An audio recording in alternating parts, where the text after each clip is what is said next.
Emil, new place, and we continue with our series of history of chess. This time the 4th episode, and we go to the world champion Alexander Alekhine, who was the 4th world champion of chess. Yes, long due, right? What was the last time we recorded something was probably in Toronto? Yes, 2 Wasn't years, it? last 2 years? candidates. 2 years ago, yes, time flies, and yeah, it's something that the topic in general is very dear to my heart. Not necessarily Alekhine himself, but the topic obviously and the whole narrative of chess history and the impact of players of past, how they shaped the game and how basically it started from just the games, the occasional games that people played in cafes and became a sport basically. And Alekhine or Alekhine was one of the key people in this transition. He was a mysterious person and one of the most mysterious personalities in the chess world championships history. Although there were countless books about him and there were books by him, but there are many things which still remain unclear, unknown, and not for nothing. The book, which was written a few years ago on him, is by Russian historian Voronkov. It's called Russian Sphinx, because there are so many enigmas, so many riddles around his life, around his personality, around his life choices. Not necessarily his chess. His chess was actually very, how would I say, straightforward and easy to understand.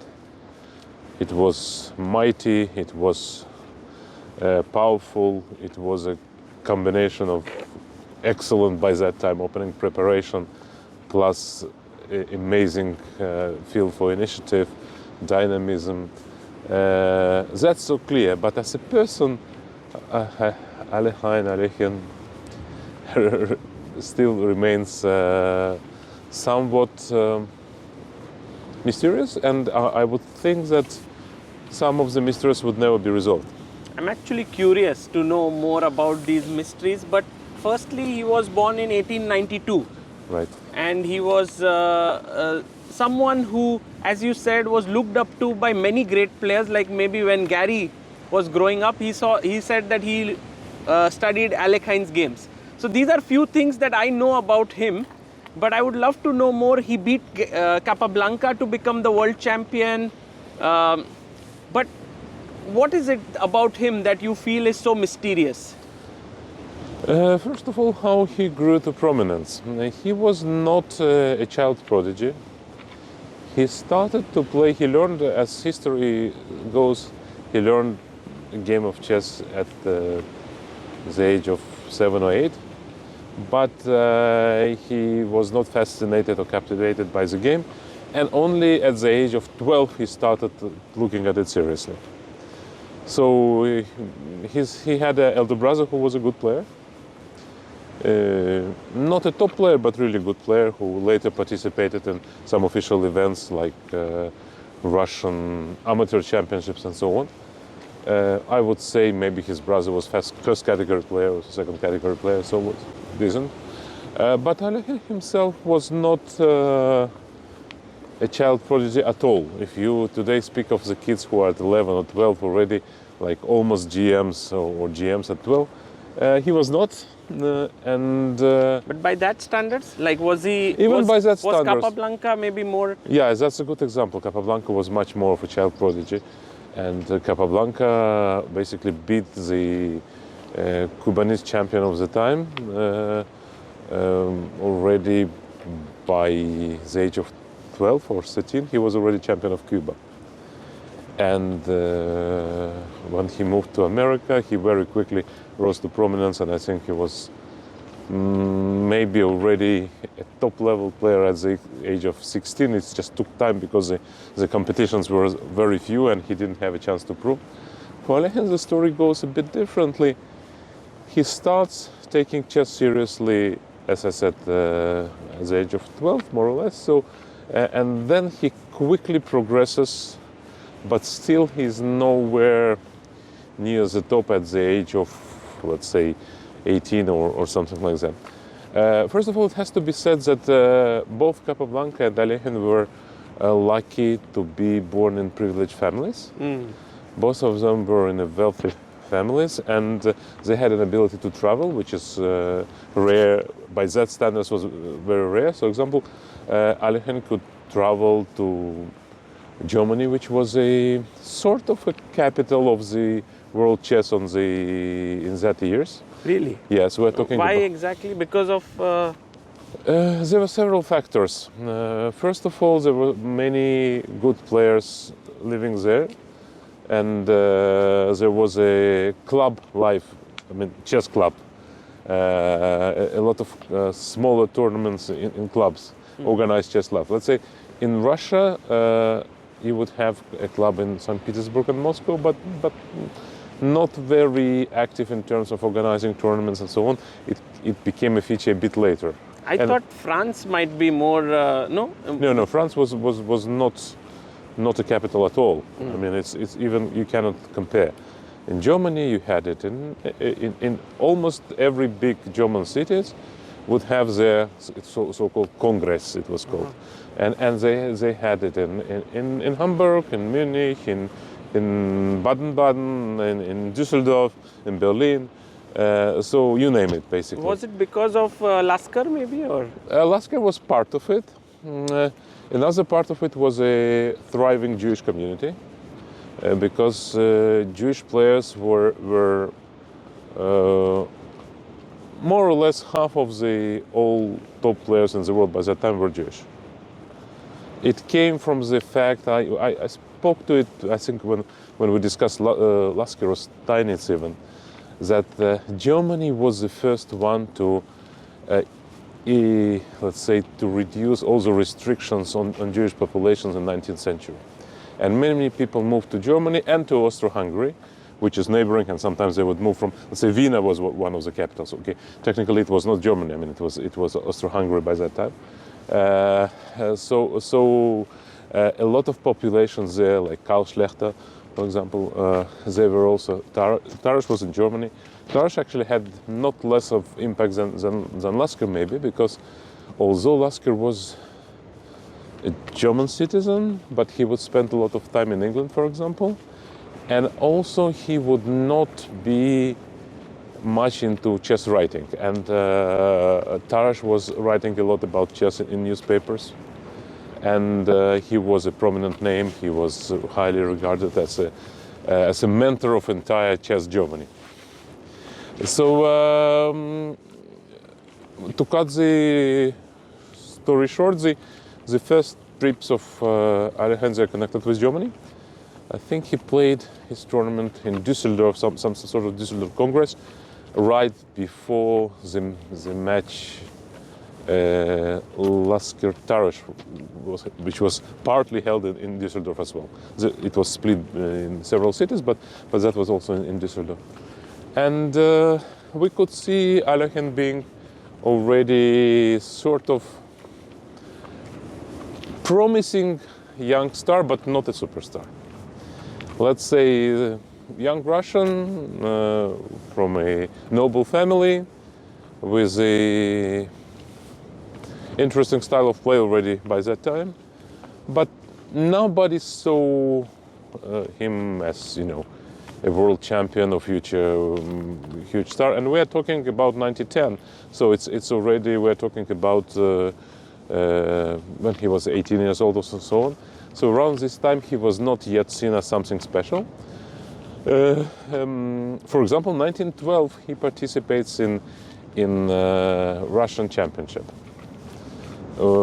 It's the first time, I think, that they made it the championship which included only the best players.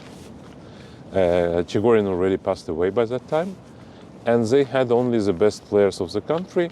Russia by that time included Poland, Russian Empire, and that's why the event was particularly strong, and it was won by Rubinstein, 1912. But there were some Polish players like Polish Jewish players like Salve, who is famous for his games.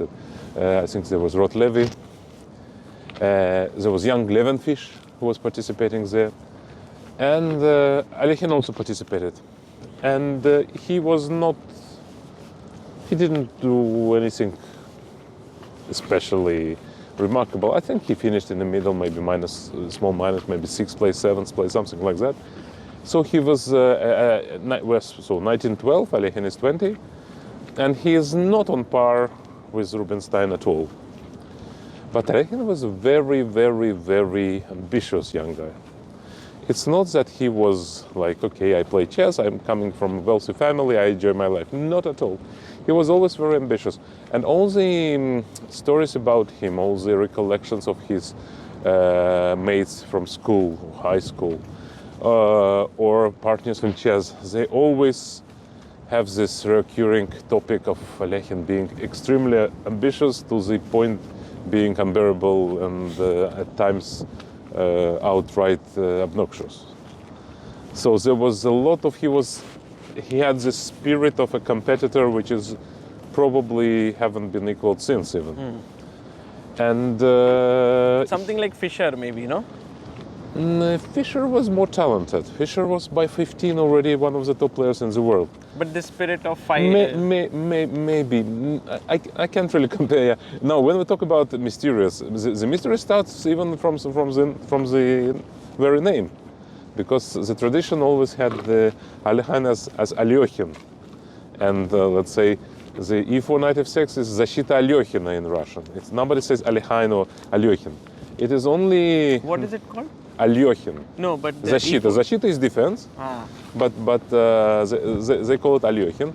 And only in 1990s they started digging into archives, and there in archives they would actually found that Alekhine, he didn't like it when they called him Alyokhin, because in Russian way of pronunciation, when you had this yo sound, it would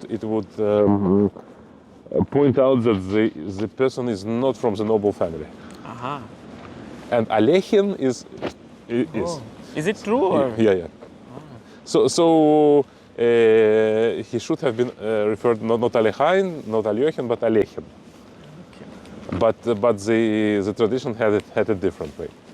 There were countless transcriptions of his name, because Germans would transcribe him like Aljoch and so on. Yes. Yeah, and in English transcription it's typically Alekh. And in Russian, for many years it was Al and Yo. There is a special letter in Russian for Yo sound. And not, so it's very confusing that such a famous person was, he was referred to. The name itself was not yes, clear. The name itself, yeah.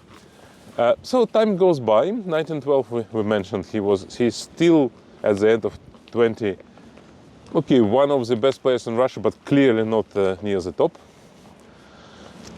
And then something happens. What is the world situation at that point? Who's the world champion? Who's the top players there? Okay, 1912 is an interesting situation, because nobody knows who is the best player in the world at this moment. The world champion is Lasker.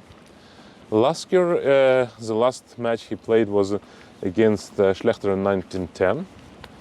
And the last tournament he played before that was 1909 in St. Petersburg, where he shared first place with Rubinstein. Now, then Lasker switches to sort of academic career. He writes mathematical essays and so on. And he's not retired, but he's sort of saying, if you want me to play chess, you need to pay properly. I would not play for peanuts. And somehow it happens that there are no big tournaments in these years. The only one was in 1911, which is a Carlsbad, the famous tournament in Carlsbad, which Alekhine also participates. But this tournament surprisingly won by a veteran grandmaster, Richard Teichmann. Now Teichmann was one of the unique figures. He was a very good player, but he had a strange life of 19th century character. he never took chess as, let's say, as a sport. He was playing it a lot like a game, you know. And he enjoyed his being one of the top players of the time, but never had real ambitions to go higher, although he was really had a superb talent. Just as a side note, it's funny that we had here Teichmann as a side note to Alekhine, because it should have been a side note to Lasker. It would be shame if I now mix things up, but I think Teichmann and Lasker were born on the same day, on the same year, on the same day. Really? Yes. Oh. Yes, I'm almost sure about that. So 1868 that would be. Yes. So they were, and Teichmann had a very long career, and he had only one major win in a tournament, which was Karlsbad 1911. By that time he was already, what it was, so he was 43, yeah. And then many people think how it happened, because you wouldn't expect a person at this time to have his first major result. Many things came together. He actually was not coming from a very wealthy family, but he had a distant relative who died by that time, and he inherited quite a serious amount. So some chess historians suggest that he could just enjoy himself playing chess, and that's why it released some pressure on him, and he made such a fantastic result in 1911, winning the tournament where everyone played except for basically Lasker and Capablanca. All the rest played, and Schlechter and Rubinstein and so on, and Teichmann won in 1911. Just to finish the mini chapter on Teichmann, he was such a great player that I think 9 years after that, in 1920, after the World War I, he played with Alekhine, who moved to the West already by that time. And he was already 52. And they drew the match. Wow. They played classical match. And Alekhine was winning up to the last game, +1, and Alekhine had the white, and Teichmann had to win. And Alekhine was playing the line which by that time was considered that white, good player cannot lose with white. He played Ruy Lopez exchange, bishop c6. And Teichmann won a very great technical game as black. Wow. I suggest everyone to check this game, because it is remarkable. The guy is 52, Alekhine is what? Is 28. He's a rising star. He just won first Soviet championship, but then he escaped. I'm not sure even 1920, maybe it was 1921, one of these years. I can be wrong for 1 year, but not more. And then Teichmann shows his strength, and he was a unique personality. He had only one eye. He lost one eye during it's not, I think, it's not since childhood, but at rather early age. He lost, and he always came with this tape and everything. It was very colorful, but obviously it was challenging for him. You know, imagine by that time without any proper medical treatments and so on. So I do suggest the readers to read about Richard Teichmann. He was a very special person. Although, once again, he only won one big tournament, but they called him, I think, Richard the Fourth or Richard the Fifth, because he always occupied around fourth or fifth place in all these major tournaments. So he was really good. But I mean, anyways, Alekhine plays the Karlsbad tournament. But once again, 1911, he's already not a young boy. I mean, he's 19, so if you are a big star to come, they expect you to perform. No, but nothing. Around 50% in this tournament, nothing too promising. And then 1912, as I mentioned, this Russian championship, which was there.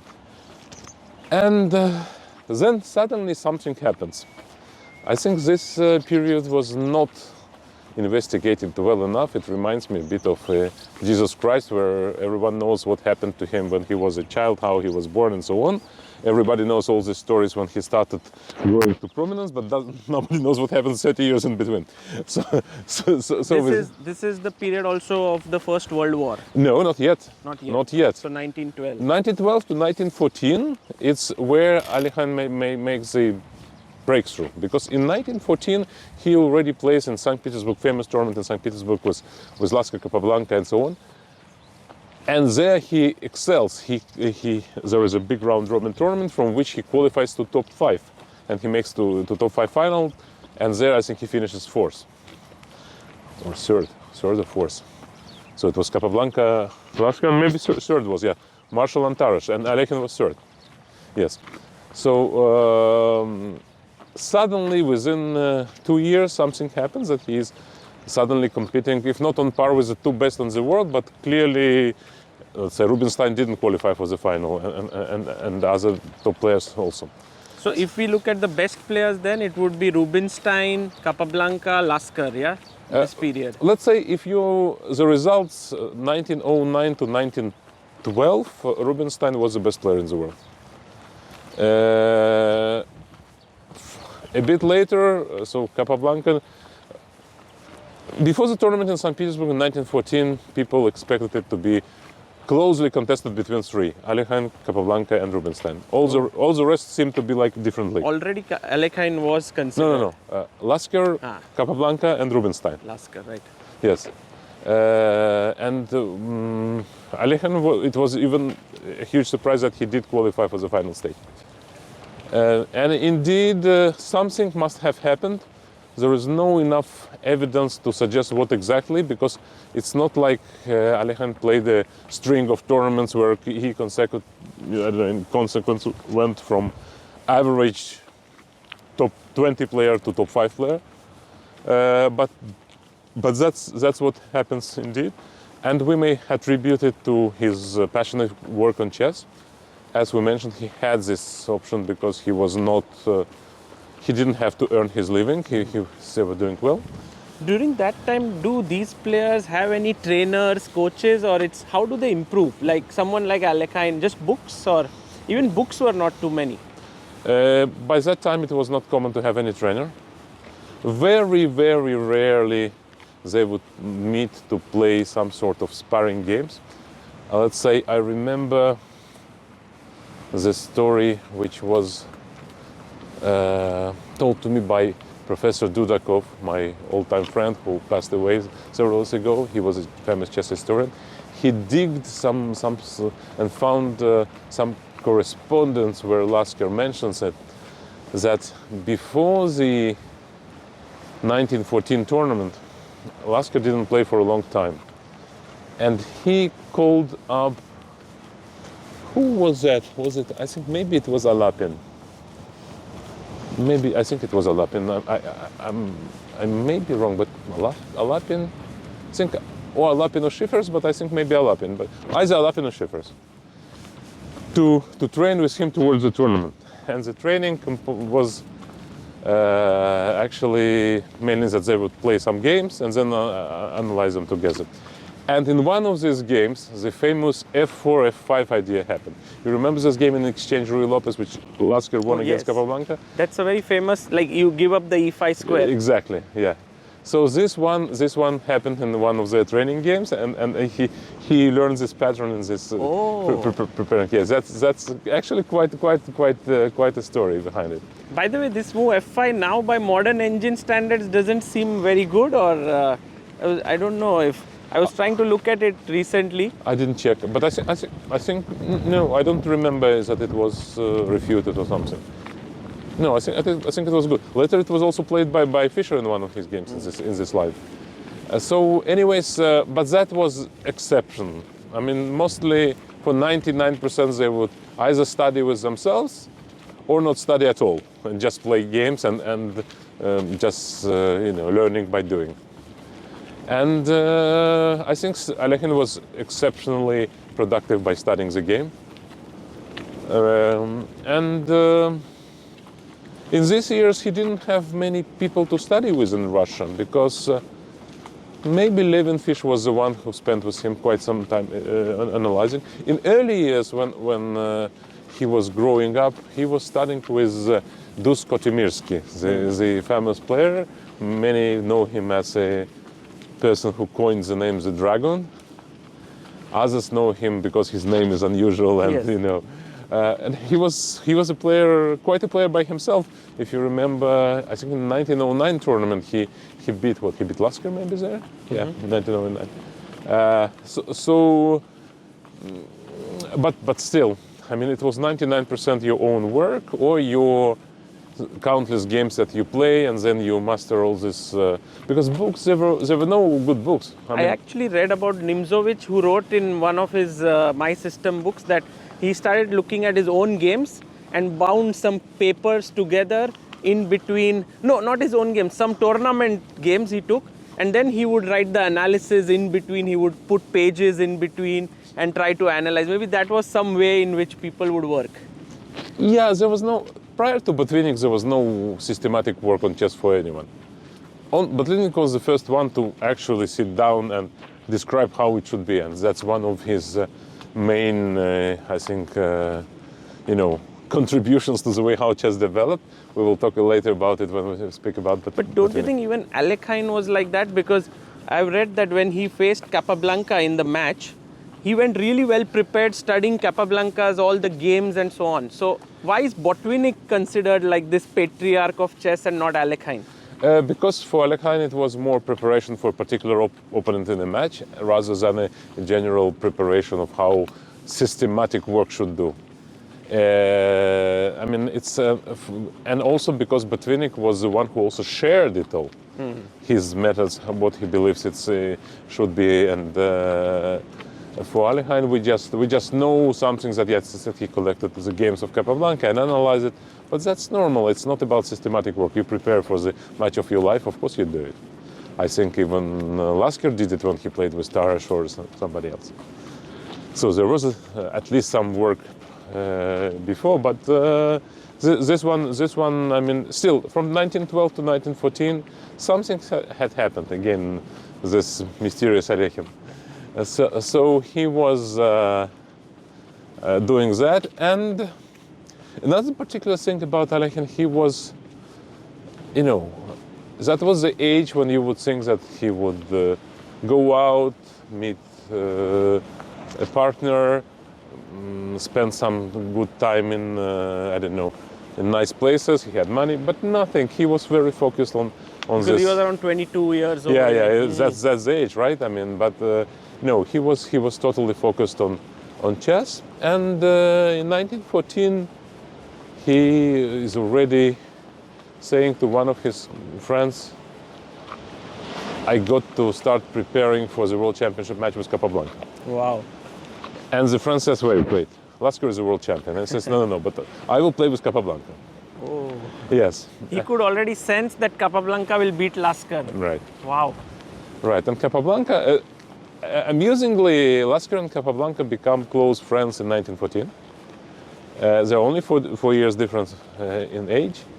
Capablanca is a young, very, how would I say, glamour person who is very popular among everyone.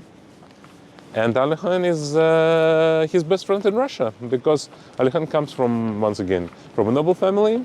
He has a very good education. He speaks several languages already by that time. Capablanca and Alekhine actually become friends, yes? Yes. Oh, okay. It's actually interesting that before the qualification tournament and the final tournament in Petersburg, there is a break of 1 week, and they spend several days together also.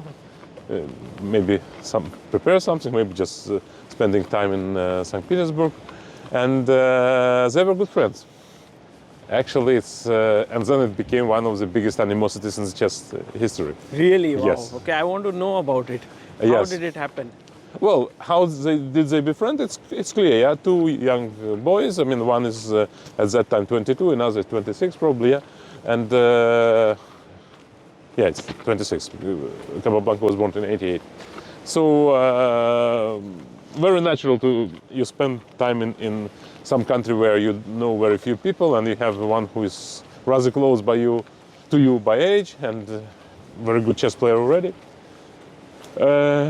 And what happens next, and we will move to that, is that all these good things stop when the World War I breaks. 1914. The tournament in St. Petersburg was finished in May 1914, and in September the war broke. So the war broke in 1914, and with that the entire chess life stops.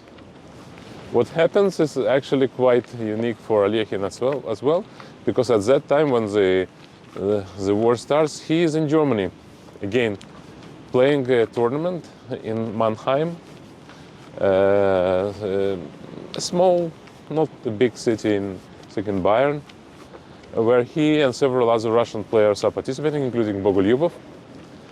And basically they are all jailed there as Russians. Oh. Yes, nothing very bad happening, they're not tortured or anything, but the war starts, your enemy's citizens are there, so what you're supposed to do with them? I mean, they were jailed. And Bogolyubov later attributed it to his success in life. Oh yes, because he was with Alekhine for all these years, Yeah. like I don't know how long. A couple of months. Couple of months. Yes. They spent they were in the same chamber, in the same cell with Alekhine. Did they have a chessboard with them? I think yes. Yeah, yes, oh yes, my yes. God. So they could play countless games, It's like a training camp. Yeah, of course, it's camp, but it's training camp. So then there was some agreement between Russian Empire and Germany that all the peaceful people who were just caught by the war, they released and they were moved, but it took some time. Of course, in the war years, there was no chess or very limited chess, or not at all.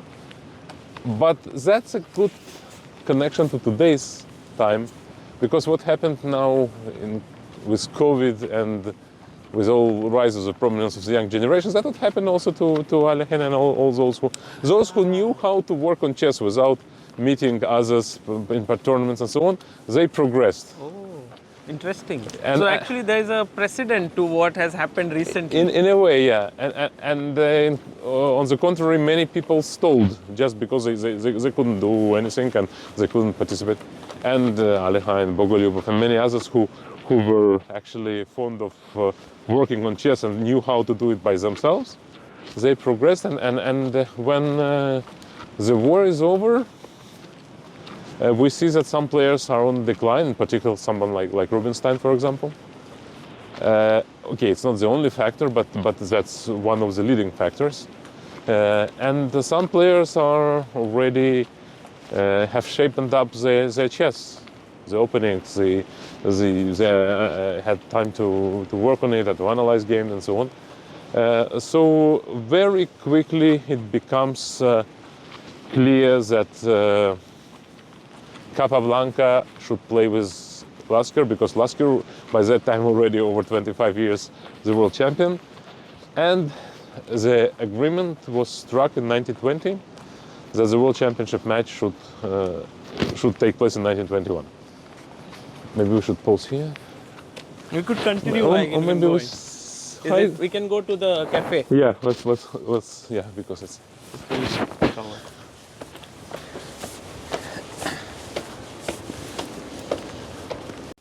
Well, Emil, a good place to continue this. It was raining outside, and we are suddenly inside a sort of a chess club. Yeah, it's a glorious chess room here at hotel. It is. I told you this Cap St. George Hotel is really special. It's not just some corner. Sometimes you have always one chess board, but you see here the boards. They have clocks here. They have a lot of nice chess pictures and. Yeah, there's Judith, there's Gary, there's Magnus, there's Fan. Yeah, so if any one of your spectators would venture and travel here, he will enjoy it because it's also accessible to public. Wow. Yeah, to the visitors of the hotel. Amazing. So we're getting back on the story. So 1918. So 1920 when Lasker challenges, Lasker Capablanca match. Lasker Capablanca match is announced. Lasker tries to avoid it still, but he cannot anymore because he didn't play also in the tournaments for many years now. And basically he has to accept the challenge and he loses the title. Capablanca becomes the world champion in 1921. Alekhine all these years keeps working and starts playing a lot in the tournaments. But now it was a bit challenging how it would happen, and it's another mysterious Alekhine piece because when the Russian Revolution happens, he's in Russia. He's in Russia, and when Bolsheviks come, all his belongings from his family, these houses and so on, are taken away. Okay.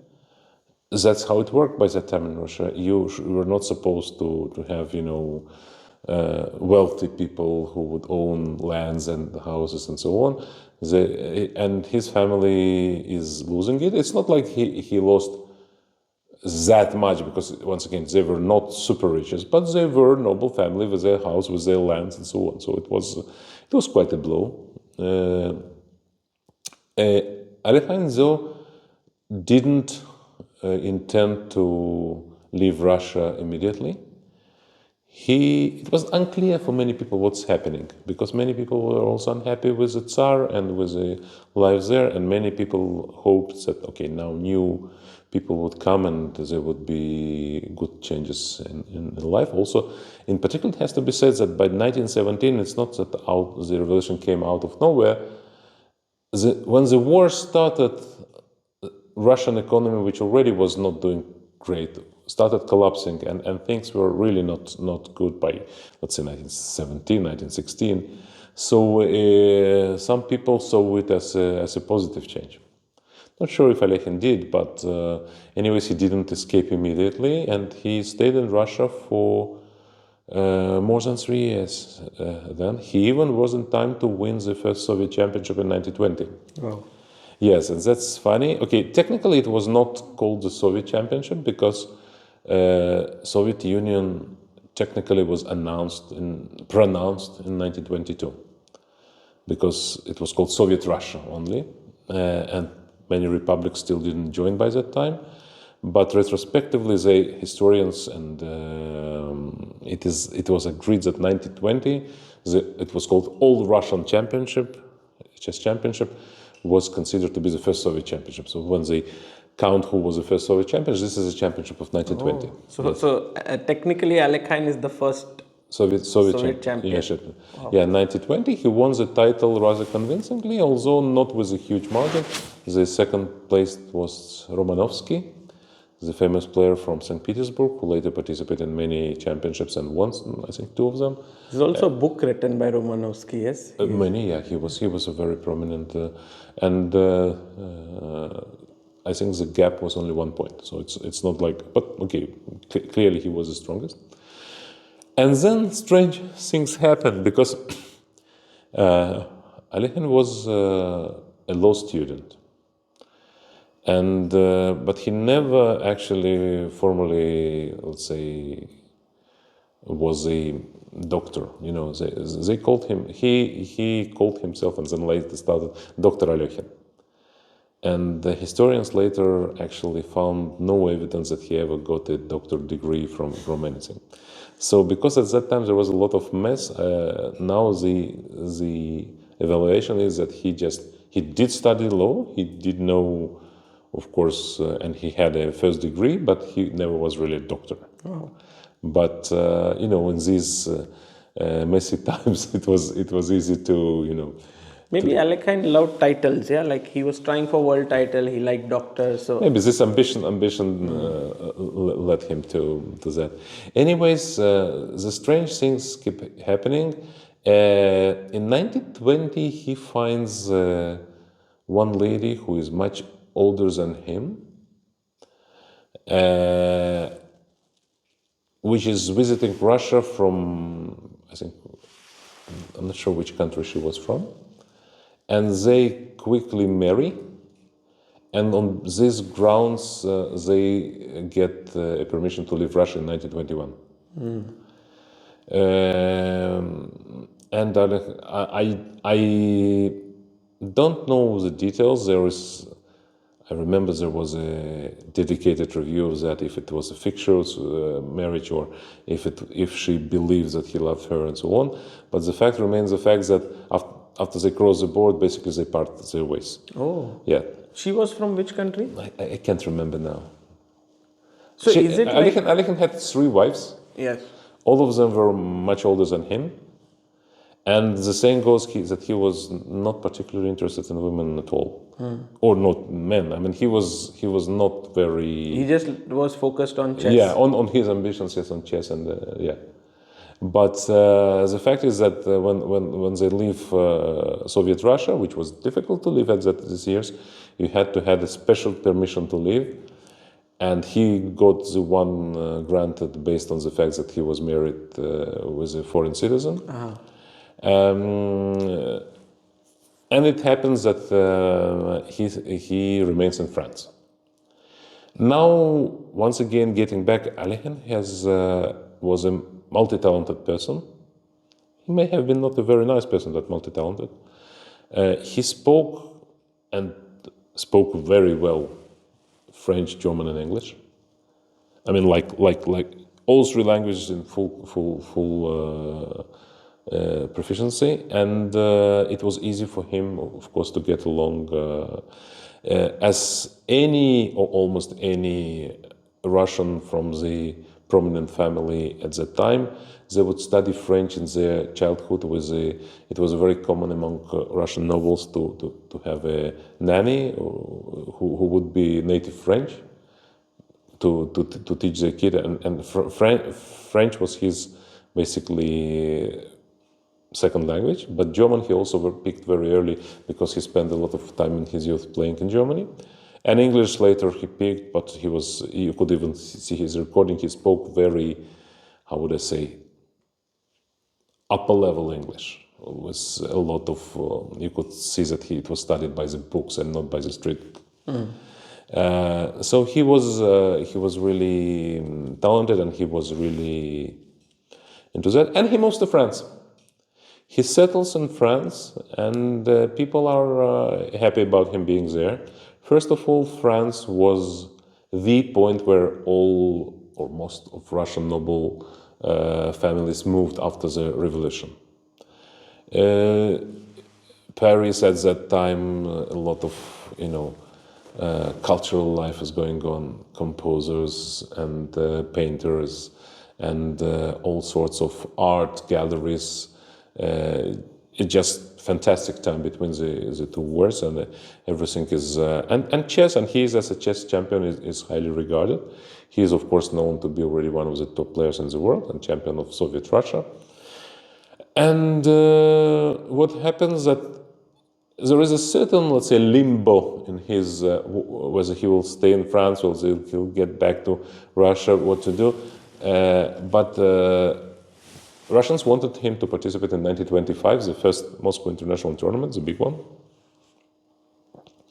But prior to that, in 1923, I think, or something, he gives a speech in the Russian Society of Paris,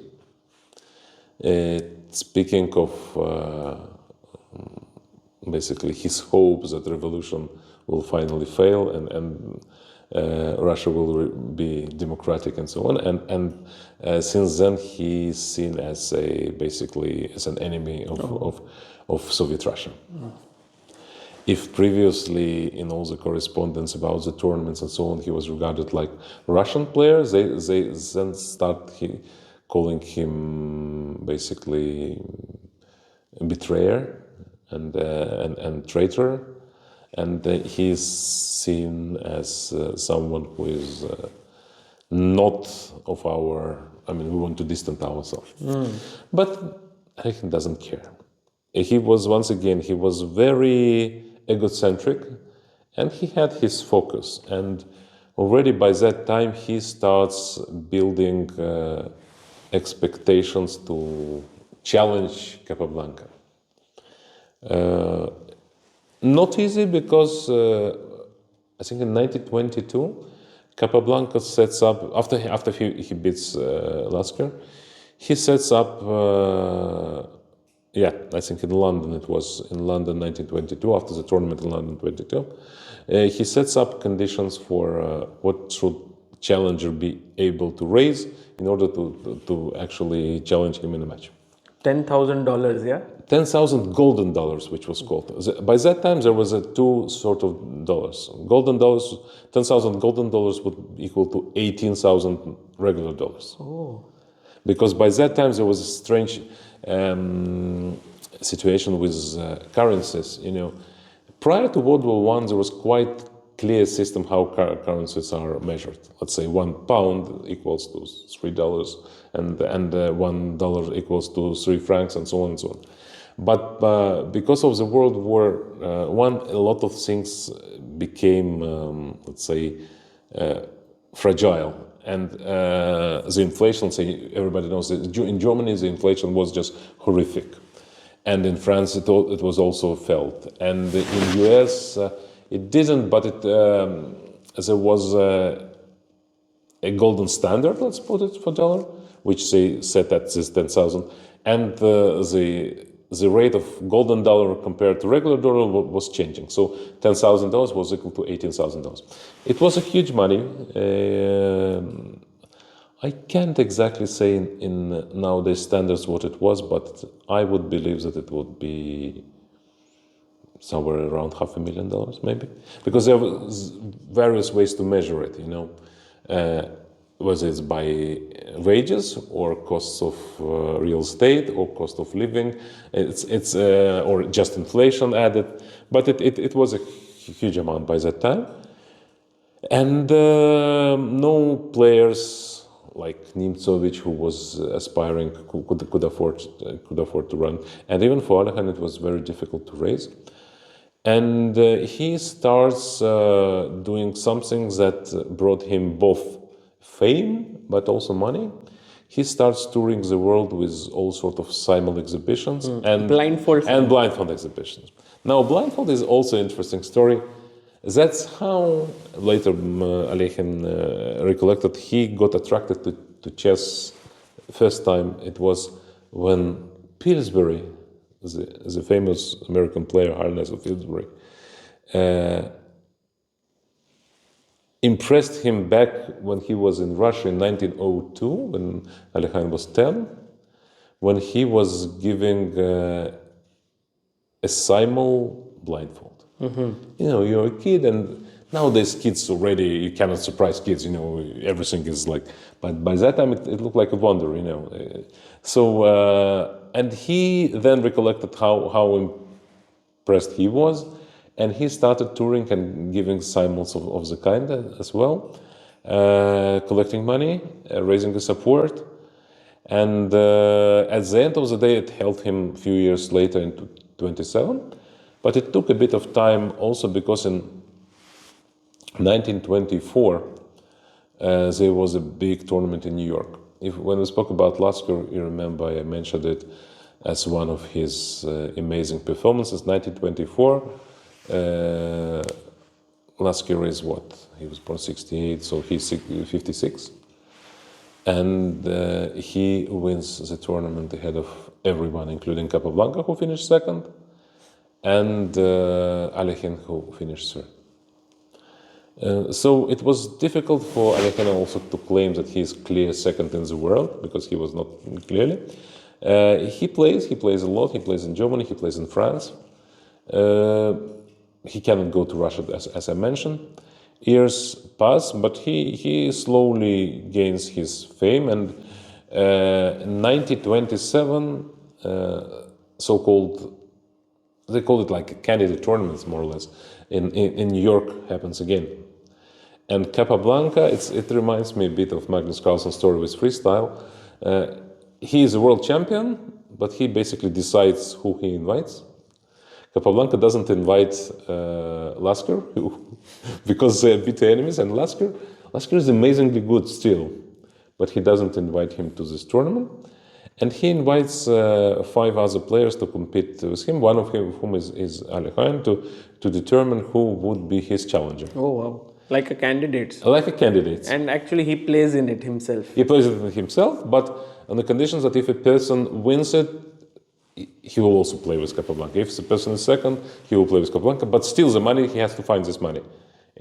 So it was an attempt to make also things fair, that it's not like only the money decide, but if a person proves that he is worthy of it. And as it happens, Alekhine finishes on the second place, and then By the way, Emil, I have a question. I don't know if it's silly, but when these tournaments are held, like say in New York and all, the travel and all that the players have to do, were they at that point sponsored by the organizer? Yes. Or? They would have allowances. Typically, it would go like that. You have, they would either send you tickets. Typically, they were boats, the ships, that they would travel from Europe to New York. They would cover the player's hotel, and they would cover, for the big players, they would cover also additional fee. Wow. Let's say Lasker was known for demanding quite a high fees, and that's why he was not very popular between organizers, because he was sometimes too demanding. But I think he was right, because he was a unique champion, and if you want to have me in a tournament, you should be ready to pay, and I think it was fair. So all this was covered, but it was funny because it was long. You had to travel. Average travel in the 20s would be 1 week to travel just from coast of Atlantic in Europe to America, and then the tournaments would be long, as you know, and but that's how it works at time. Mm-hmm. Yeah, actually, Capablanca himself was traveling pretty often between Europe and America. He was living in New York in these years. Just, everybody knows that Capablanca is Cuban, but he left Cuba at a very early age and almost never lived there. Mm. Most of his life he spent in New York. Right. So back to this tournament in New York where Capablanca invites. Yeah, Capablanca invites 5 good players and gives them 6. So they play quadruple round robin. So it was a long tournament, no surprise results. He is first, Alekhine is second. Capablanca beats Alekhine 2.5, 1.5, 1 win and 3 draws. I think the only player who didn't lose the matchup to Kappa was Spielmann, Rudolf Spielmann, the famous player who actually deserves a separate story because he was such a romantic attacking player who played King's Gambit a lot, who was very, very bright personality himself. Unfortunately, he, as many players, he suffered during the World War II, but he was Jewish and basically he had to flee Austria where he lived. And he fled to Sweden, I think, but he lived in very poor conditions and quickly died. So he was still not very young, but rather young. So he was maybe early 50s. Yes. For the youngsters out there, not to confuse Rudolf Spielmann with John Spielmann, who is also a very well-known player. Yes. Yes. So Rudolf Spielmann was a good player, and in 1910s and 1920s he was top 10 regular. And he competed in many events. He is the player who played, actually, nice trivia, most number of matches.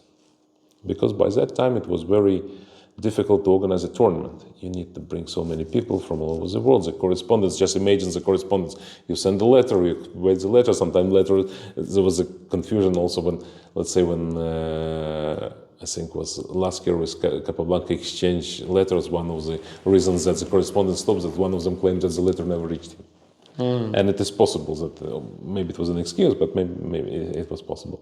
So Spielmann was based in Vienna, and he played countless matches with all the best players, like with Reti and with Bogolyubov and with Euwe and with all the European masters, best masters of the time, because organizing a match between the two would be much easier, of course.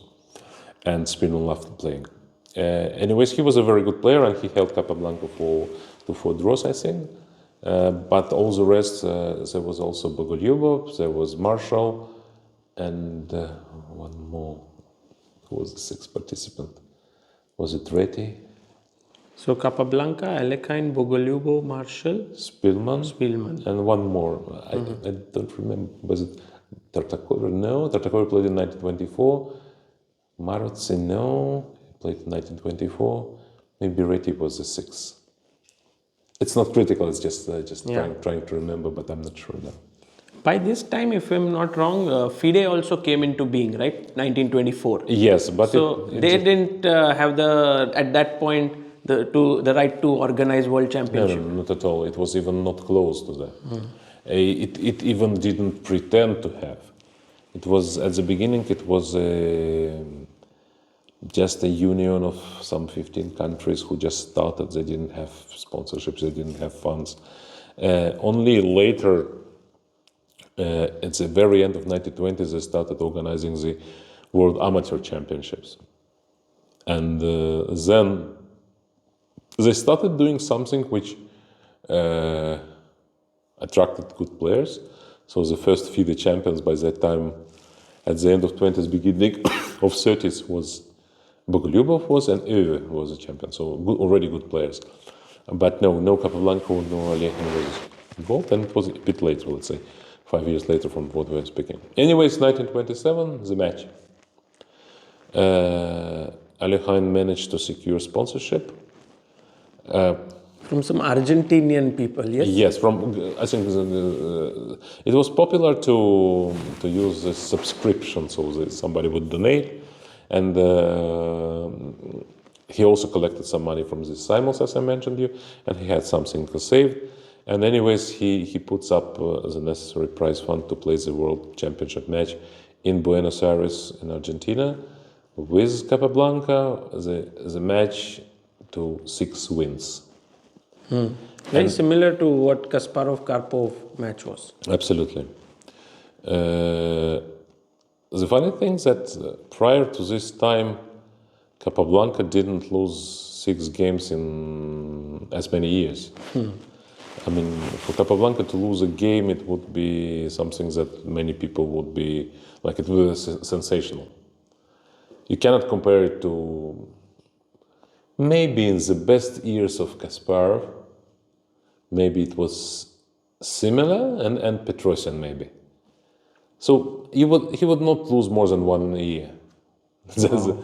and so Alekhine had a very tough task. Of course. And he was asked actually, how do you imagine beating Capablanca 6 times? I mean, and his answer was actually quite frank. He said, to say the truth, I can't imagine how I'm going to beat him 6 times, but I can't imagine him beating me 6 times. Because, okay, Alekhine was already very, very, very strong player by that time. And he was, as I said, full of determination. I mean, he was preparing day and night. He was really, really focused on that. And Kappa was chilling, you know. Capablanca was a genius, but he never worked hard on chess. And he was sort of lured into sort of, this rather enjoyable situations that, okay, he won this New York tournament in 1927 with some 3 points gap from Alekhine. And he was sure that he will win. He also won the personal encounter 2.5, 1.5. And before that time, he never lost a single game to Alekhine. So why would he lose 6 games? Unclear. So actually, Alekhine had never beaten Capablanca. Never beaten Capablanca, right? Yes. So it was evident that Kappa is a favorite. They also played in Buenos Aires. Buenos Aires is a Spanish-speaking country. Kappa native, more or less native for Kappa. I think Alekhine didn't speak Spanish by that time. Later he would, but not really good. I mean, he has these 3 languages which he knew well, apart of Russian, of course. What happens that Alekhine wins this match. Now, how he wins is also very, very, not a strange story, but it's very interesting to understand how it happens. I think there is no very good recollection of that. There are some anecdotes about that, some crazy things like Alekhine had very, huge dental problems during the match. he had, I don't know, 6 or 7 teeth pulled Really? during the match. Yes, he was playing on all these injections that allowed him to live with this pain. I mean, it's really. I mean, when I say that I think he was still unmatched even when you say Fischer or something, in his determination. Crazy. He could have said like, I can't play anymore, but he continued. Yeah, but it was what he lived for, right? It was not about the money. It was not about. It was only about this focus to become world champion, the obsession, and in a good way obsession. And as it happens, he wins after the very, very, very long match. Was it 34 games? So 25 draws, yes? Yeah, yes. So it was a long match. Some games were exciting. Some games were rather boring with the Queen's Gambit positions. They played with the same color, with something reminiscent indeed of Kasparov-Karpov later. That was the years actually when they said that chess is a Troyish game, because Capablanca could hold a draw with black easily. But anyways, Alekhine wins, and he wins deservedly. And he becomes world champion, and his lifetime goal is achieved. So 1927. Any good game from this match that you feel that the viewers should see? I think there are 2 famous games with that. The one with a rook endgame. That rook behind the rook pawn. behind the pawn, which became classic, and pawn A and king penetrates on the king side. And the second one was 4 queens, which I think it's the only world championship match which was with the 4 queens on board. And Alekhine with black delivers mate, Queen F1, and so on. These 2 are in particular known. I cannot be proud of knowing this match too well. Of course, I know games, but I never was like fascinated by these games. Honestly, I had different heroes, but I could appreciate. Mostly, I appreciate the determination. I knew personally and know personally every top players for last 40 years. And even Kasparov was not like that. Wow. And Kasparov is one of the, and you cannot imagine. I mean, really, what Alekhine went through to reach it. I mean, it was incredible. And once again, these are different times. It's so difficult. Many things logistically are so difficult. You have, even to get to some places, you had to sail, you had to overcome all the visa difficulties. Half of the world still is not recovered after the World War I. Somewhere is inflation. The guy is hated in his native country because you just think about it. And still he is determined, his play is powerful, and he becomes the world champion in 1927. And immediately Capablanca is looking for rematch. Capablanca, who was never an ambitious player, he was just chilling his entire life, really. I mean, Kappa is from the very young age, he's going, he's playing, he has his status, he's officially and diplomatically, he's a representative of Republic of Cuba in every country where he is now. Oh, wow. He has a status, imagine. Amazing. So he was like official representative of the country in any country where he was at this very moment. Crazy. So he was very high position, and he was a bon vivant in every sense. And By the way, by this time, were Alekhine and Capablanca still friends? Or? No, they were already not friends, not very bitter enemies, but already not friends, because their correspondence for setting up the match was already quite tense. And there are signs that, they're not friends, at least not friends, but the real animosity starts after the match, because Alekhine was offended that Capablanca didn't congratulate him in person. What happens when the score was 5-3 and the last game was adjourned in the winning position? Capablanca didn't didn't resume. He resigned, and he sent a letter, but he never shook the hand and congratulated the world champion. Wow. He sent a letter. I resign the game and the match. I congratulate Mr. Dr. Alekhine, new world champion. That might also be the only time that the person who lost the crown. Let's think about it. Okay, Fischer lost the crown, of course, without playing. Yes. No, but by playing. By playing, look, for example, Steinitz, who was an incredible personality, when he lost to Lasker, he resigned. He stood up and said, "Hooray to the new world champion, Emil Lasker." Wow. Yes. That was a. He was a. He was a fighter. He was a very emotional person, but he also knew how to, behave in this.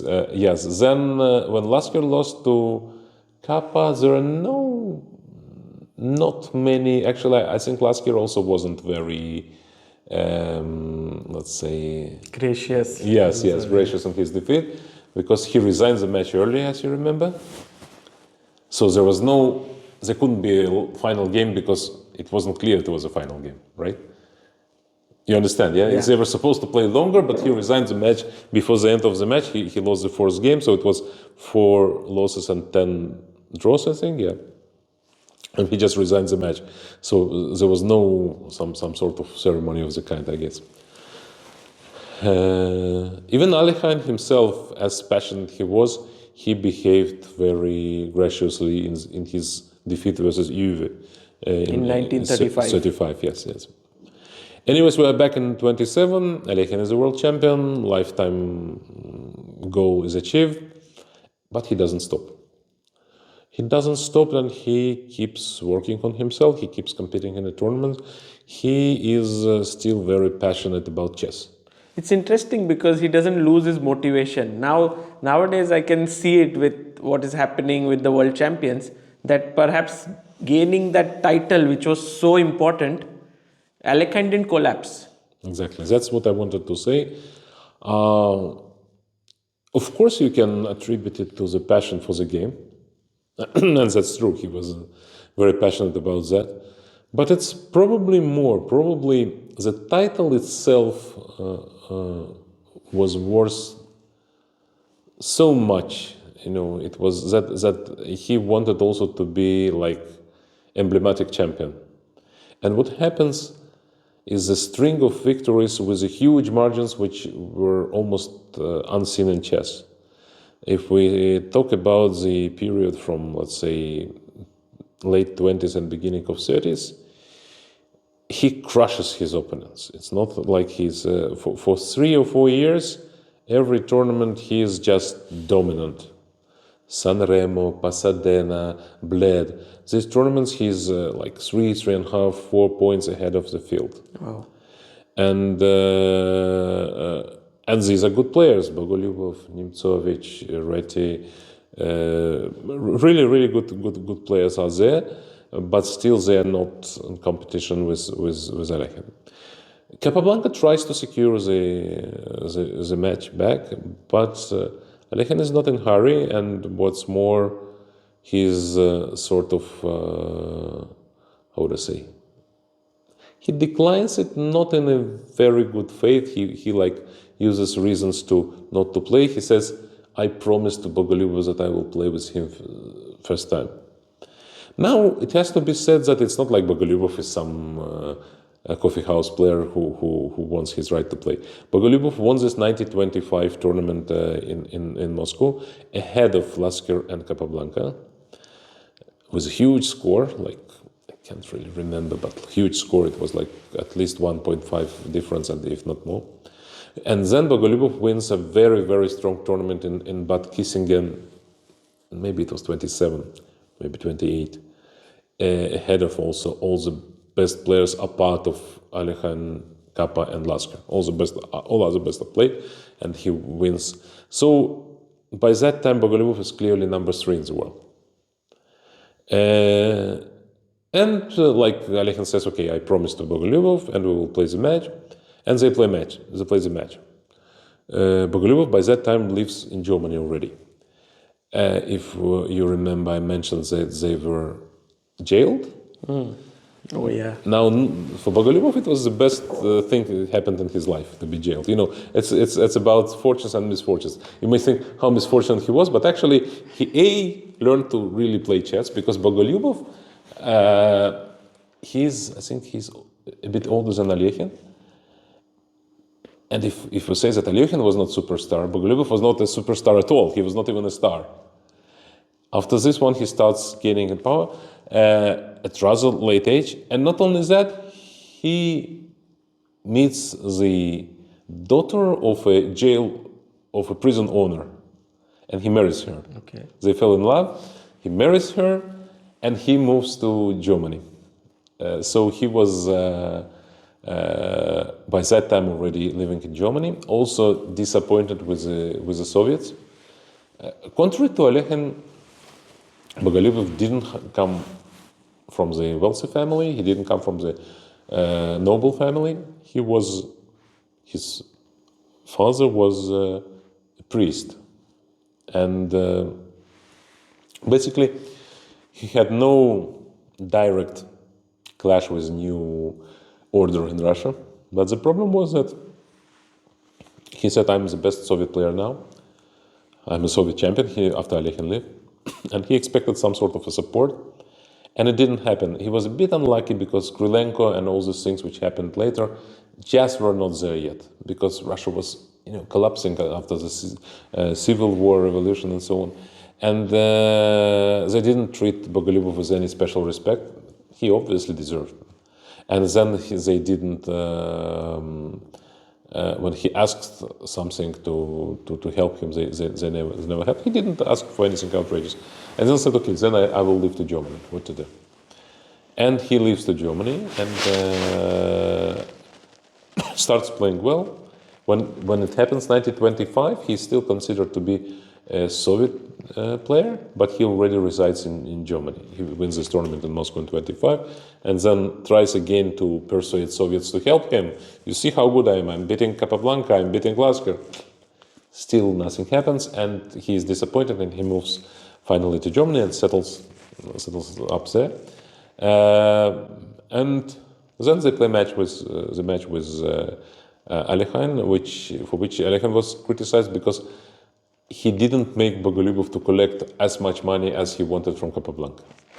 He agreed to play on lower because he felt that he should, defend his title, and the demand was really high for others, and he knew that Bogolyubov couldn't collect as much money, so he agreed to play for less. And Alekhine wins. How would I say? This was in 29 or? They played two matches, so I think it was 29, yes. 31. I already started.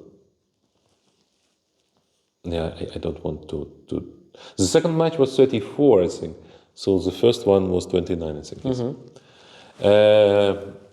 It is not a very easy match. It's not like one-sided, but there was no real doubt that Alekhine would win. He wins with like +4, +5. Bogolyubov wins several nice games, but he's much weaker. And Alekhine keeps his reign. He wins all these tournaments, as I mentioned, and scores enormous, +12 or something. And again, against best players. And I think Nemtsov or Tartakov says that he's dealing with us as we were born yesterday. Yes, Capablanca never gets his rematch. That's sad, right? Yes, he tries, he says that I have a guarantees for the money, but by that time it becomes personal. I don't know what was the real reasons behind that. I don't think Alekhine was afraid of Capablanca. Alekhine was not afraid of anyone on chessboard, but I think he was really pissed off for the fact that Capablanca didn't resign properly, and also that it took for him for so long to go down this path. And he uses some excuses. He uses that Capablanca in some interview said something not nice about him, and evades this match. of course, it's not good for chess. And then the second match with Bogolyubov was already sort of pointless because, Bogolyubov didn't become any better. If anything, he stopped being the third player in the world in the mid-30s. I mean, he was not... if by that time in 29 or something, he was clearly number 3, there already the situation is different, but still they play another match, and Alekhine wins easily this time, and there is no much of intrigue. Now new generation starts emerging. Exciting times, early 30s, and you have new generation of players. You have, chronologically, probably, maybe Floor maybe was the first one, who at the very early 30s emerges as a top player, like it's 31. Then you have already Botvinnik. Botvinnik in 1933 plays a match with Floor. Floor by that time considered already number 2 or number 3 in the world. And Botvinnik makes a draw in the match versus Floor, a match held in Moscow and Leningrad. And you have Paul Keres, also in the early 30s. So this new generation comes up, and then you have Max Euwe, who is not a new generation of player. Now we will in detail speak about Euwe later on, but Euwe was a prominent top 10 player for a long time, quite. But he was not seen as a challenger for the world title at all. He hasn't won any single major tournament. He won several with the top players, but never was ahead of neither Capablanca or Alekhine, nor Lasker. Actually, Lasker, for a long time, till the new champions, and now the stats is unknown, the only world champion who won all his games against another world champion was Lasker, beating Euwe 3-0. Oh, wow. Yes, because all others were very evenly matched, but I mean, Lasker had Euwe's number, as they say. Yes, and still, Euwe had some good results at the early 30s. And the funny thing that while preparing for his events, Alekhine played the match with Euwe already at the end of 20s. I don't remember now, maybe it was even before the match with Kappa. They played the match and it was surprisingly closely contested, and Alekhine won only +1, maybe +2, but maybe +1. So he knew that Euwe is a good player, and Euwe was a good player. It is just he was not a genius, and he also didn't focus on chess, because he was a math professor, he was a teacher in a school, and he was not exactly dedicating all his life to chess. But he was very talented, obviously. He was fit. He was very structured. He was actually preparing in a very serious way. And when in 1930, early 30s, he gets a string of very reasonable results, which catapult him to be, let's say, into top 5 in the world. Suddenly, there is a movement in Netherlands to support him to challenge Alekhine. Oh. And this support results in the match, which was funded by 7 or 8 various cities in Netherlands. Wow. Because they couldn't pull all this money together. And the funding was interesting in another regard, because Euwe would not get a penny no matter how the match finishes. All the collections goes to Alekhine no matter how the match ends. Really? Yes. That's such unfair. But there was not enough money simply, and he had to collect whatever it was.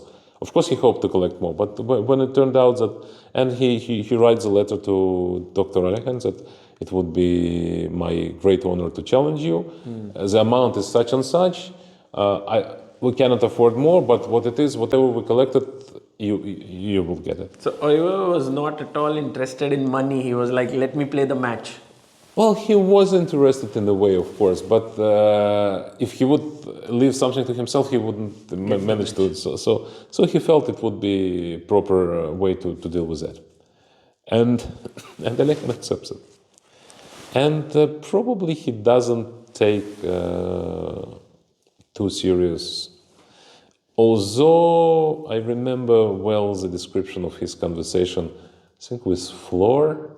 Yeah, Flor described it in his book.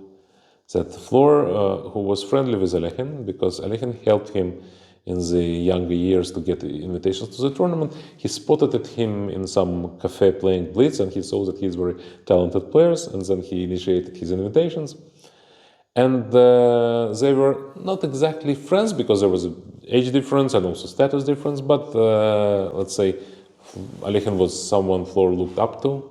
And I said, look, you should take him seriously because the guy is preparing intensively. And indeed, Euwe made something which was uncommon by that time. He invited several coaches. He even went to Vienna to study with Grünfeld. Oh. Ernst Grünfeld, the player whose name is the defense, had the biggest, they called Kartotek at that time, which would had all the openings, analysis, and so on in his, yes. And he went there. So it was like the servers that now are there for strong ChessBase of the time. Yeah. So he went there to study, and he invited other coaches to help preparing him.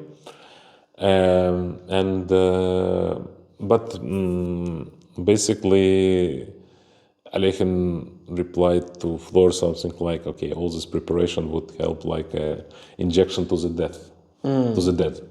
Sorry. So he didn't take Euwe seriously. He didn't take him seriously, and by that time, Alekhine, with all his things, developed quite a strong connection to alcohol. Alcohol. He started drinking. It's not just he just started, but he started drinking heavily. It was noticeable already in tournaments before, let's say in Hastings and so on. There were talks about that. But it manifested itself in the match 1935. Now there is always a discussion whether Euwe is a worthy champion or he was just lucky, or it was a combination of Alekhine drinking and as they're traveling to all the cities. Imagine you have to wake up and then you go with train with another city, and the trains were not like today, so it would take longer, and then to play the match. That was a mix of the factors. Let's say there's no doubt that Alekhine was a greater player, all in all. But Euwe was not just some sort of occasional top 10 player. He was a formidable top 10, at that time was a top 5 player who got his shot on the championship. And yes, he was in a way lucky that Alekhine didn't take him seriously, didn't come up in the best form. Yes, the way they staged the tournament was more difficult to Alekhine than to Euwe, because he was younger. Euwe was born in 1901, so there was like 13 years difference, which is meaningful. No, 13 was Capablanca, sorry. 9 years. 9 years, still. And he had easier life. He didn't have to, to leave his home country, to travel all the continents, he just lived in the Netherlands, which was not as harmed during the World War I. So he was in a better, let's say, life situation compared to Alekhine. And still, it was a huge feat for Euwe to win this match. It was very close. It was out of 30 games, and Euwe won 15.5, 14.5. There was the last game, which Alekhine had to win on demand with black, but he didn't manage, and in a lost position. Euwe said before the game, Dr. Alekhine, in any moment I agree for a draw, and then, yes, and then in some absolutely lost position, Alekhine claimed the draw, and once again he was gracious in the defeat. Not only this, during the game, also in the closing ceremony, he came in a tuxedo in a very proper way and congratulated Euwe, and he was very gracious in his defeat.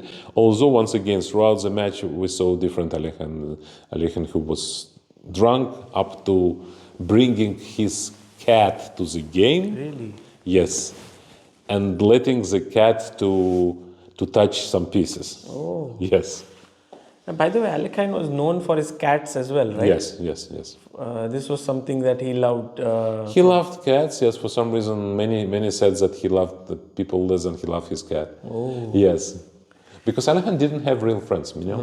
He was very, I wouldn't say misanthropic, but he was very. He didn't have. All the recollections are from people who were more or less closer to him throughout his life.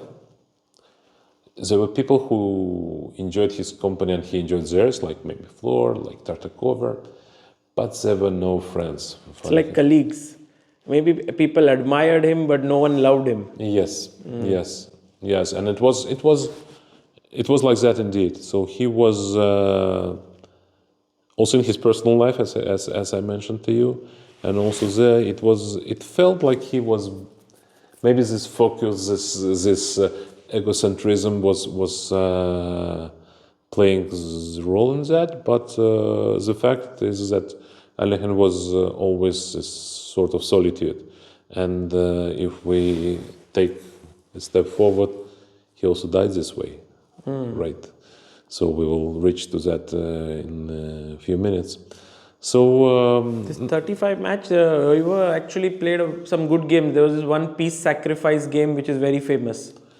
That wasn't it? Okay, like, that was I think that what Alekhine won was b5, knight b5. Or no, what? Some Dutch defense and some king side. Oh, okay. Some games were definitely good because you can't beat Alekhine 10 times without playing good chess, right? But even the drunk or semi-drunk Alekhine.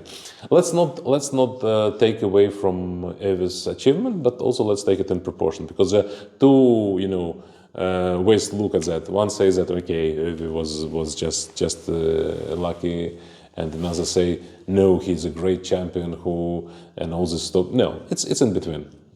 Euwe was not a great champion, but he was not just somebody who came in and won. Once again, he was clearly a top 5 player a few years before that, and top 10 maybe for a decade. Anyways, 1935, it's over for Alekhine, but he's lucky that in the close for the match there is a rematch prescribed. I'm actually quite surprised that Alekhine had this clause, because similar to what happened to Kasparov and Kramnik, he wouldn't probably anticipate himself losing it. But still he had it, and by 1937 they play a rematch. Right.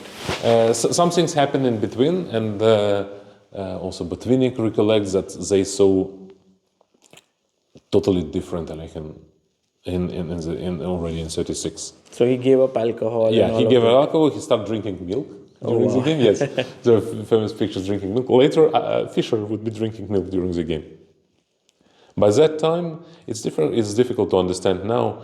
Now, the common theory goes that adult person shouldn't drink much of milk. But that's because our diet has changed, and we are not liking calcium and so on. It was not the case earlier, and milk was an important component for strengthening the health. And Alekhine gave up drinking. Alekhine once again had his motivation up. He's looking to get his title. Come on. It's not like I suffered so much. I beat Capablanca to lose to this guy. That was his. Money was not an issue. He raised it. Money was not an issue. I don't remember how it was in 37, because again the match is in Netherlands. But how it was raised, I can't really remember. But he wins it, the match easily. He wins the match quite convincingly, similar to the first match with Bogolyubov, with a serious margin, but not a huge margin. I mean, it's rather close, but it's not very close. And he basically becomes the champion again. And after that, he was not very gracious, saying that I lended my title to Euwe for 2 years, but now I'm back in full force. And so, and Alekhine is already not very young by that point. So he is what, 45? No, he's 45. Yes, he's 45, and he regains his title, and year 37, and we don't know yet that the war is approaching. And the life seems good, and by 1938 they organized the famous Avro tournament. Yeah. And that is exciting event because Avro, what is Avro? Many people don't know, they just know Avro tournament. Avro is by that time one of the biggest European, maybe second biggest European radio broadcast station. And they broadcast in many countries, of course they broadcast in Netherlands, and they sponsor it, they also have some of the rounds inside their headquarters. And they plan to have the event which will have them all the best players. Because previously, even when there were tournaments with all the best, still one or two players were missing. Let's say in 25, they couldn't get Alekhine in Moscow. In 27, Capablanca didn't invite Lasker. Nottingham, they had all the best players in 36. But it was not only the best players, because there were 4 English players who were not in the top. And afterwards, they decided they'll have 8 absolutely best players to play among themselves. Some say that it could have expanded from 8 to 10 because Lasker was missing. Lasker was already probably not, because I mean in 35 he was still good, but he was already 67, and then, so already in 38 he would be 70. I don't think it would be easy for him, but still some say, okay, it would be great to have Lasker there. And among the top players who could have made it, it would be only Levenfish. Because Levenfish, many seem not to know, Levenfish had a very long career in chess. He started excelling. You remember, it's nice recursion. Let's get back to 1912. We mentioned at the beginning the first Russian championship which Rubinstein won. And Alekhine was 6 or 7 together with Levenfish. And Levenfish since then had a mix of professional and non-professional career, because he was a chemistry engineer and high positioned one in St. Petersburg. For quite some period he was focusing on chess. He became Soviet champion. Then he once again focused on his work. Then again he became more of a chess player. And what happens in 1937, Levenfish wins the Soviet championship held in Tbilisi. He is already not young, I can't remember, but he's more or less of age of Alekhine, so he's 45 or so. And what's more amazing,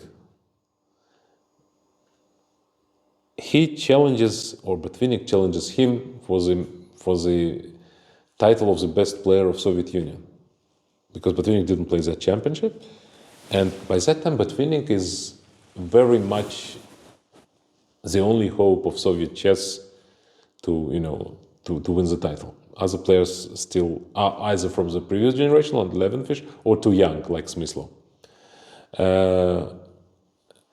And they play a match. They play a long match, and it ends in a draw. 7-7, I think. So Levenfish, at the age of 45, holds Botvinnik to a draw in 1937. Still, Botvinnik is a representative of Soviet Union for the Avro tournament. And this Avro tournament was supposed to, similar to New York 27, to determine who would challenge Alekhine for the match. And the tournament This is one of the most famous tournaments in the history of chess, right? For good reason. 8 absolutely best players. So there was Capablanca, Alekhine, Botvinnik, Floor maybe? Mm-hmm. Who else? Who else? Tell me. Okay. Did Euwe play here? Or? Yes. Yes. 5. Maybe was it Najdorf? No, Najdorf, no. He was not strong yet. Maybe. It was too early. Reshevsky and Fine. Reshevsky. And? And Fine. I think you said 8 already. No, 7 I think. Okay, I'll tell you the results. And Keres. Keres. Because Keres wins it. Yes. So it's a long tournament, 8 players, double round robin. A lot of Capablanca and Alekhine by that time are such an enemies that during the opening ceremony they are present in turns. So one is in the room, another is out of the room. Really, when the pairing was to be. And it happens that, one curious example, that Alekhine gonna play with Capablanca on the day of his 50th jubilee. Oh. Yes, Capablanca born in 1888, and he's about to play Alekhine with black, and Alekhine wins this game. Oh. Alekhine wins this game, and basically that's the final decisive game they ever had, or maybe just a final game. Don't remember if it was the first round or second round. Anyways, neither Alekhine nor Capablanca are doing exceptionally well in this tournament. Not Euwe as well. The tournament becomes basically a fascinating run between Paul Keres and Ruben Fine. Oh. Yes. Because the games of Botvinnik are more famous, right, from here. Yeah. Like he beats Capablanca, he beats Alekhine in this positional end game with knight rook. Very, very famous. Okay, the most famous game is versus Capablanca, of course. Yes, It's Bishop A3. Is one of the most famous in the history. But also with Alekhine, the end game when he pulls Rook C7, then Rook C2, and so on. Yeah, very well played by Botvinnik.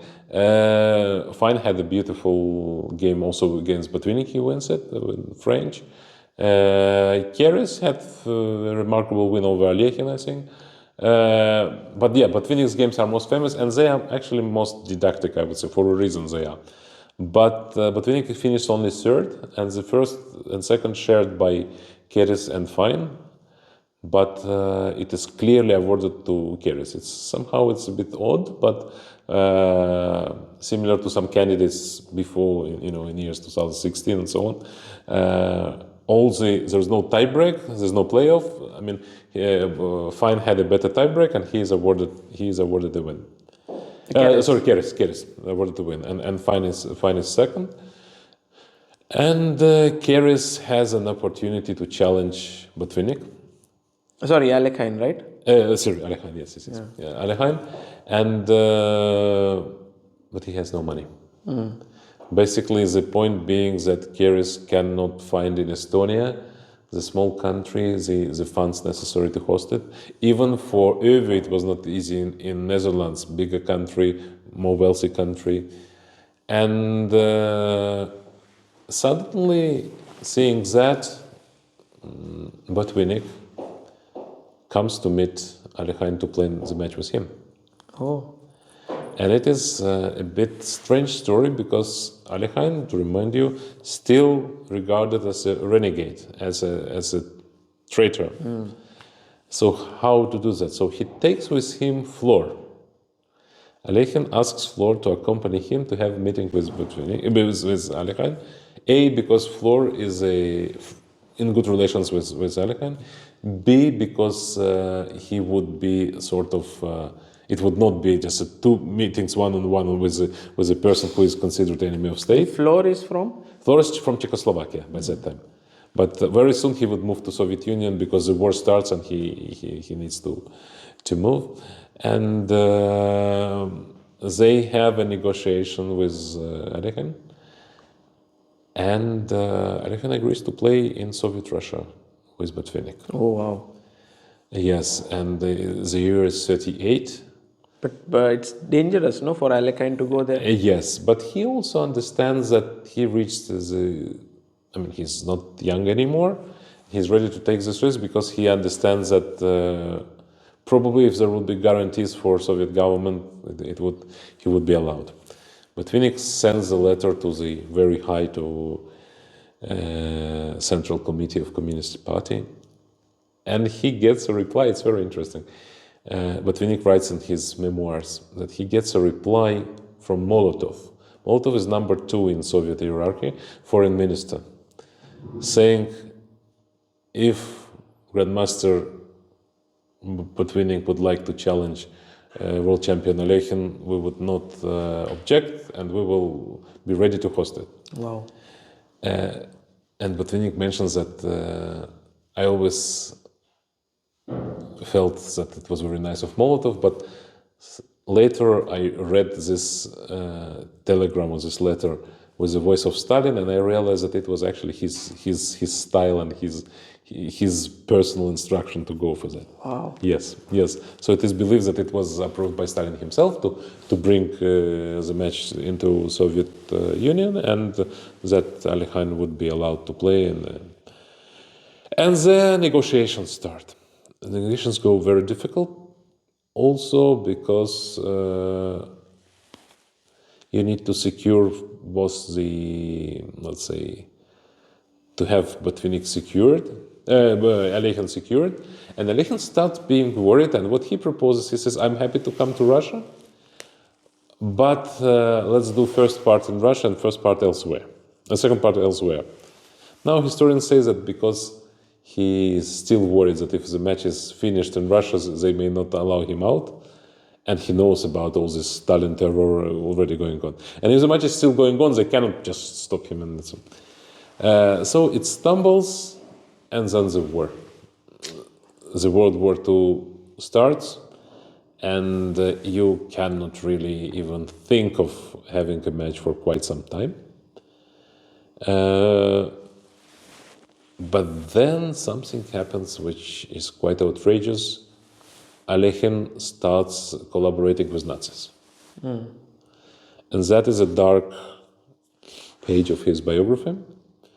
Not only he participates in all the tournaments organized by Nazis on this, not only in Germany, let's say, in Poland, so he participated in some tournaments and so on.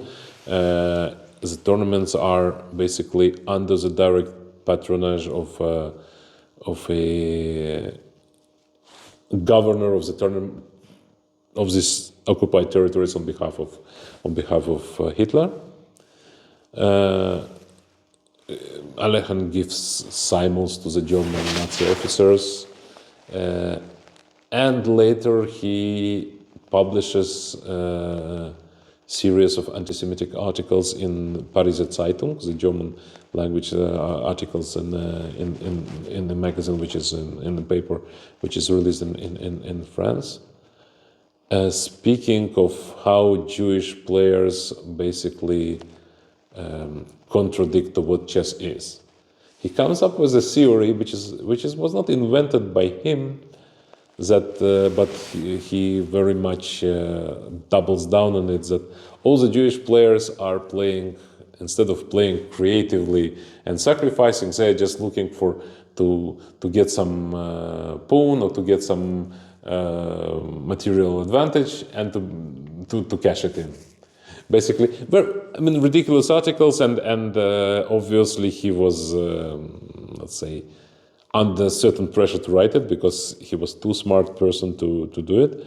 But and of course he knew that the Jewish players were so different in their styles, because by that time you have, once again, more than half of players are Jewish, and of course they're different styles.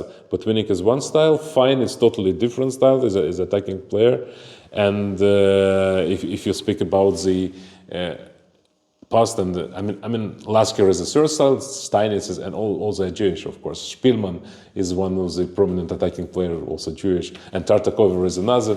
So, but I don't believe Alekhine thought this way. It's not like now under Nazis he opened up and spoke. No, I think it was the way for him to be in a good connection with Germans, with Nazis. Sorry, I don't want to speak about Germans, it's more about Nazis. To actually make him, like, to secure his well-being. It is known that by that time his house and apartment was captured by some German officers. So the theory goes that he asked to get released to get back to him. So maybe it was in connection to that. He wanted to play this card to show that he is a faithful servant to the regime, and he needs his permissions back. Also, there is a saying that he was asking to leave, the permission to leave the territory, the German occupied territories, and for that reason he was ready to do absolutely anything.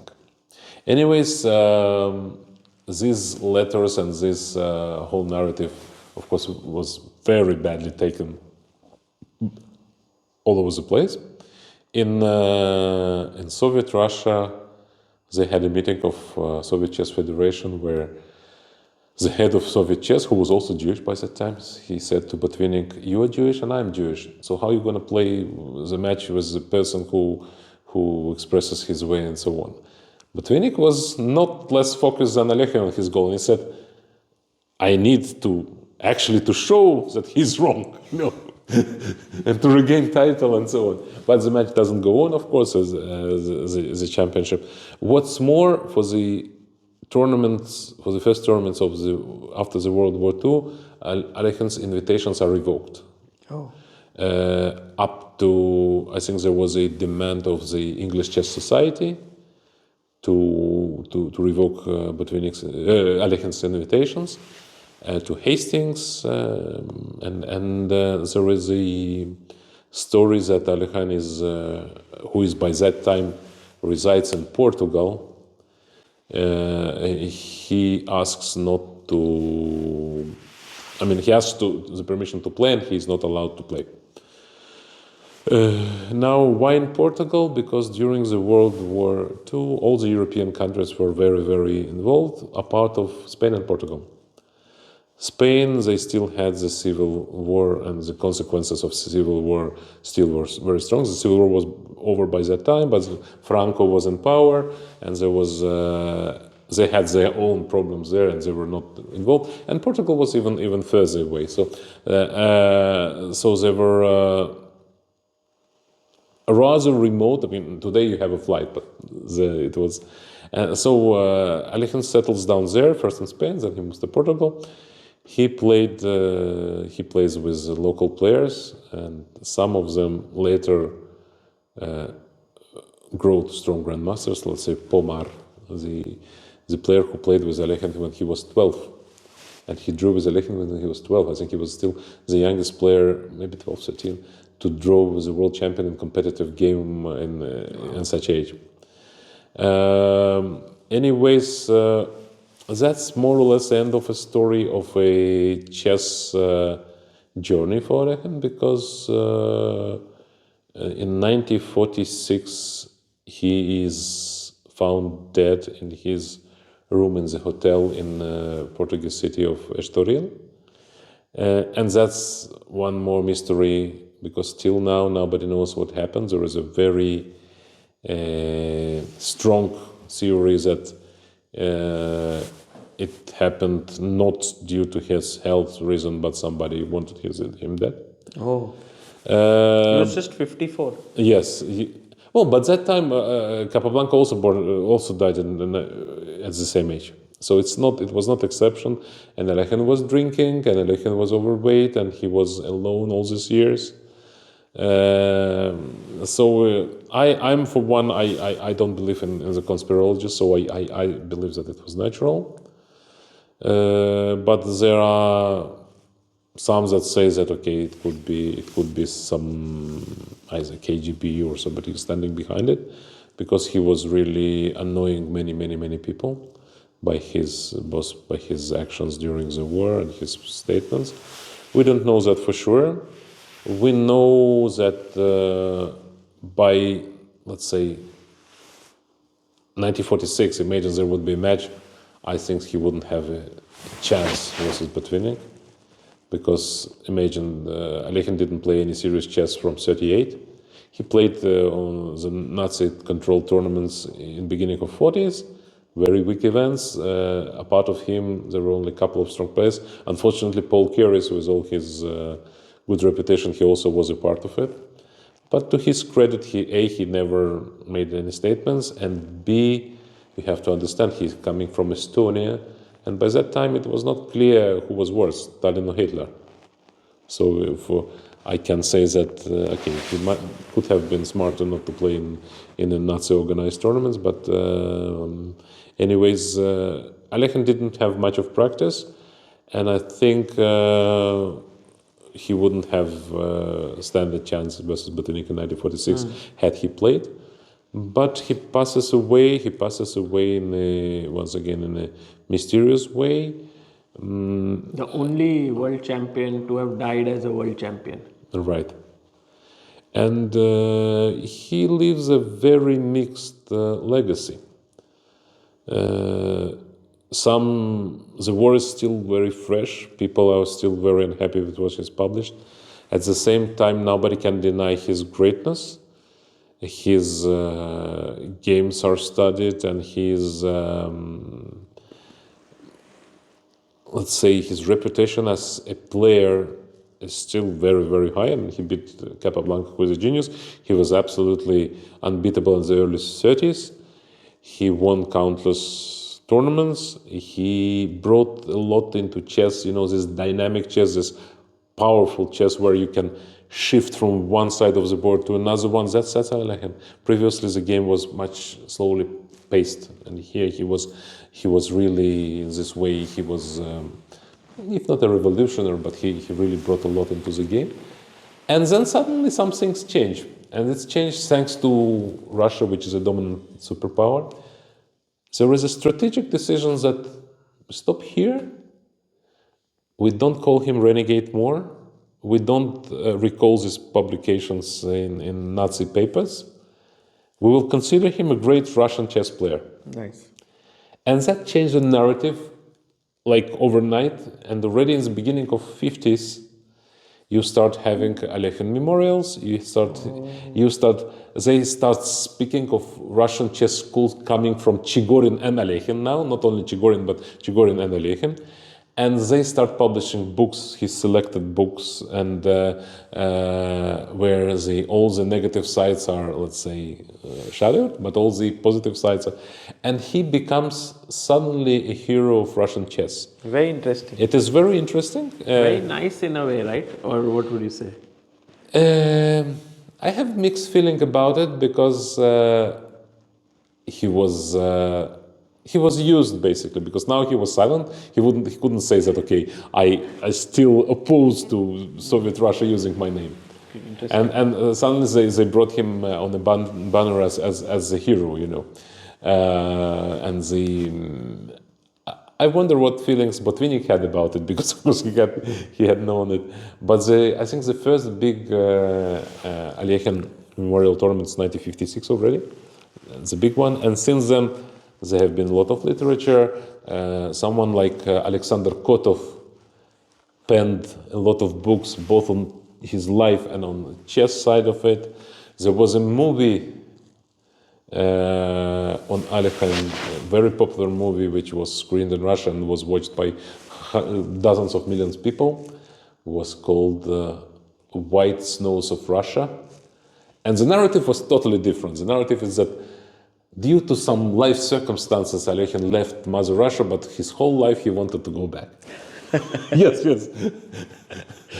And it really made the shift. But for a good side, they started releasing a lot of chess materials. How Kasparov was. I'm thinking about it. If Alekhine's this was not changed, perhaps Kasparov would have never read his books. Yes. So no Kasparov and even players before them. I mean, that was and suddenly not only books on him, also Alekhine's works, which was published on and Alekhine was quite a prominent author. Books, tournament books. He released tournaments books when he participated and annotated the game. Many articles in chess magazines he wrote. Many of these started getting published, and in a way that creates a sort of ground to be Alekhine's fun, because his games were great. His passion for the game was unmatched. And for many, he becomes a chess hero without knowing much about his life. His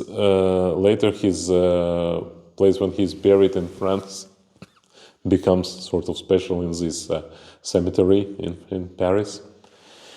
And overnight, he becomes more of a hero than he was. Let's put it this way.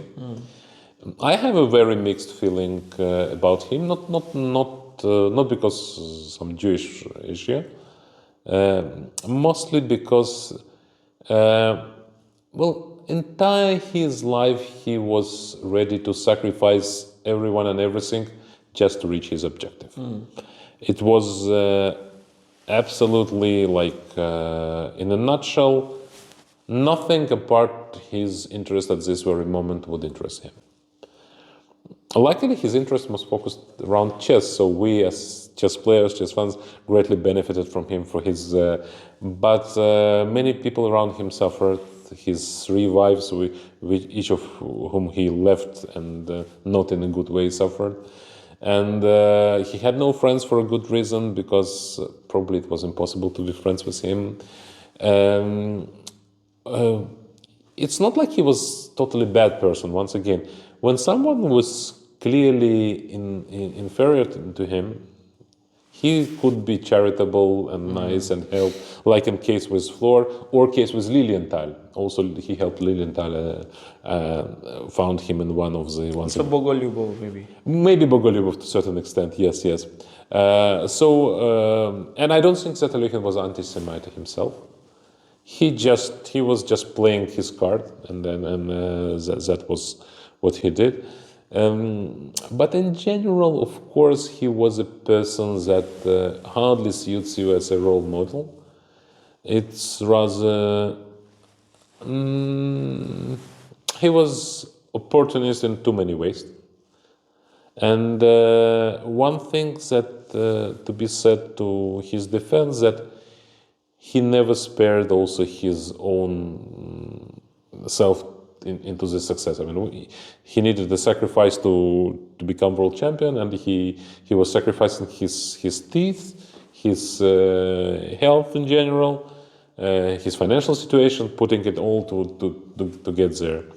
And his life is probably, in a way, a reflection of these crazy times between 2 world wars and such a world wars, and Russian Revolution add to that.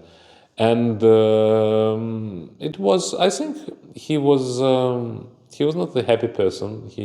If you see his photos or even rare video recordings, you could barely see him smile. True. If you look at Capablanca, the guy was chilling entire life. He lives the same 54 years, but it looks like 80% of the time he was enjoying himself. For Alekhine, it was like always this immense fight. He was just sort of Beethoven of chess, if you wish, in this regard. He was always fighting, always overcoming some difficulties, always looking for new challenges, and then sometimes removing the obstacles not in a way that we would be proud of. But we're here to talk about chess history and how it was, and that's how it was. What a beautiful narration of this great champion, Emil. I think gives such a vivid view of Alekhine as a young boy to the guy who passed away under mysterious circumstances, his achievements, his rivalries. I had an incredible time knowing about him. Thank you so much, and it is incredible your knowledge about history and about Alekhine. Thank you, Sagar, and looking forward to continuing the series. Thank you.